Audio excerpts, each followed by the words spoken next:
All right, guys. So today, what we're going to be learning about is the 7 steps on the path. Basically says is, what do you want? Number one, get clear on what it is you want.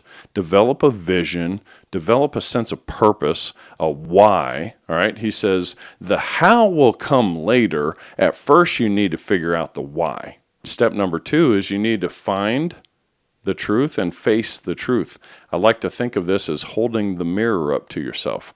You have to get clear on where you are right now versus where you want to go. And now you've got a gap here, all right? Where you have to really face the truth. You know, if you say, well, I make pretty good money, you make $100,000 a year. Like that's basically what 40 or 50 grand a year used to be back in the day with inflation and everything. You don't make good money. You only make $100,000 a year.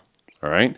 If you want to make 200 grand is like the old, 200 grand a year is the new 100 grand a year. Multiple 6 figures is the new 6-figure income.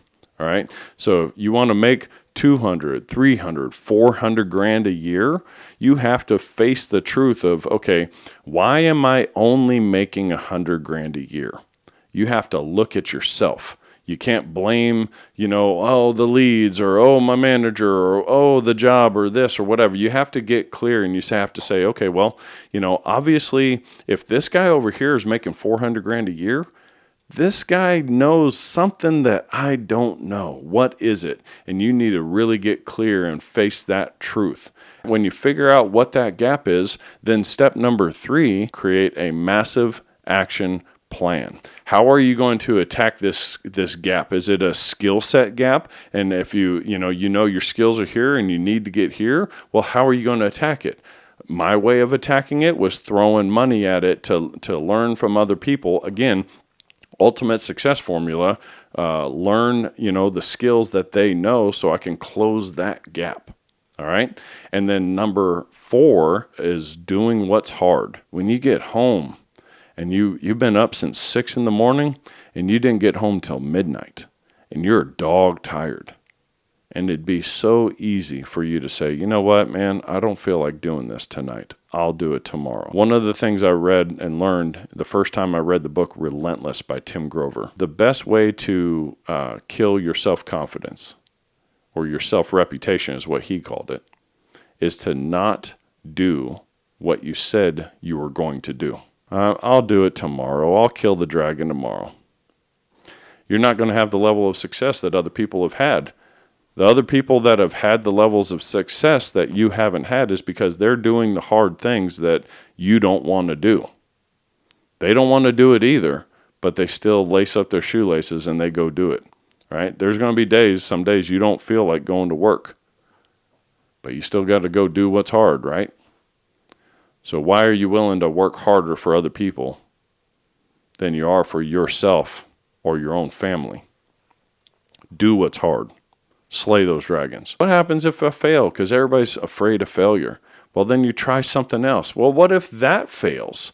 Then you try something else. Well, what happens if that fails? Then try something else. Every time you fall down, you get back up again and you keep trying. You slay those dragons, you do what's hard, and what happens over time is eventually it doesn't become as hard. And this is step number 5. You develop this daily habit. It's hard at first, but then it becomes a habit. Think about anything else that you've done in life that was hard at first, but you did it enough times, and now it just becomes a habit. It becomes a ritual. Number 6, raise your standards. The more often we measure, all right, the better results you'll have. If you set a goal in the beginning of the year, and your goal is, I'm no longer going to tolerate making 100 grand a year. I'm going to make 200 grand a year.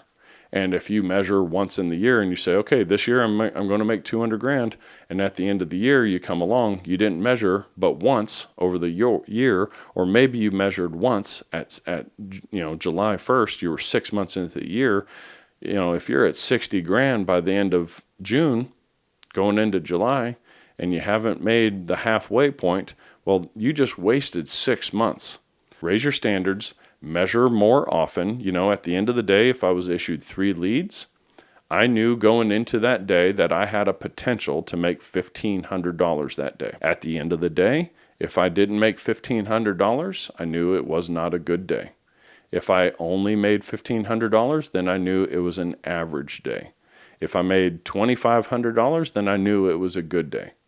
If my standard was 65% close and I closed 2 out of 3, I had an average day closing. If I did 1 out of 3, it was a bad day closing. But consequently, by the way, I don't care about closing ratio or net volume per issue as much as I cared about commission. As long as I earned my commission per day, that's all that mattered to me. The rest of those numbers will come. Number 7 is starting over. You don't want to be like Al Bundy, living in his glory days in high school about how he scored like 5 touchdowns in one game, and that's the major career highlight of your entire life. You need to start back over again from square one. Again, 80% of success is psychology. That's why we're going through all of these things.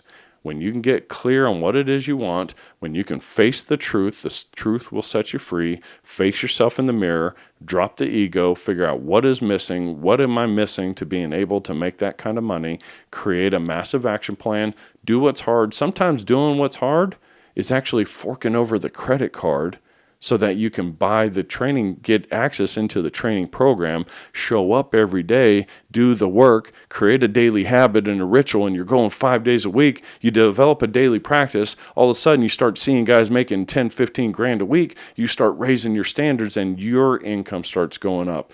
Having that growth mindset is what's critical on this.